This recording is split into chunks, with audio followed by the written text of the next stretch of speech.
नमस्कार, बी न्यूज मध्ये आपलं स्वागत। मी पूनम चौगुले। सर्वप्रथम आजच्या ठळक बातम्या।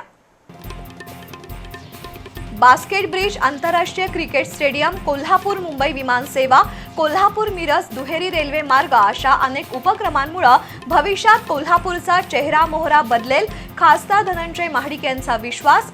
भीमा कृषी प्रदर्शनाचं दिमाखात उद्घाटन। गोरगरिबांसाठी आधार असणाऱ्या शिवभोजन थाळीचा घास सावकाराच्या घशात। गेले 9 महिने शासकीय अनुदान मिळालं नसल्यानं शिवभोजन केंद्र चालकांसमोर गंभीर आर्थिक संकट। सेन्सेक्स 1048 अंकांनी कोसळला, गुंतवणूकदारांचं तब्बल 7.4 लाख कोटी रुपयांचं नुकसान। दिवंगत उपमुख्यमंत्री अजित पवार यांच्या विमान अपघात प्रकरणी सर्व शंका कुशंकांचं निरसन होणं गरजेचं, नामदार हसन मुश्रीफ यांची प्रतिक्रिया। आणि कोल्हापूर पोलीस दलातील शिपाई पदाच्या 88 जागांसाठी आजपासून भरती प्रक्रिया सुरू। पोलीस परेड ग्राउंडवर पहिल्या दिवशी 700 उमेदवारांची शारीरिक चाचणी।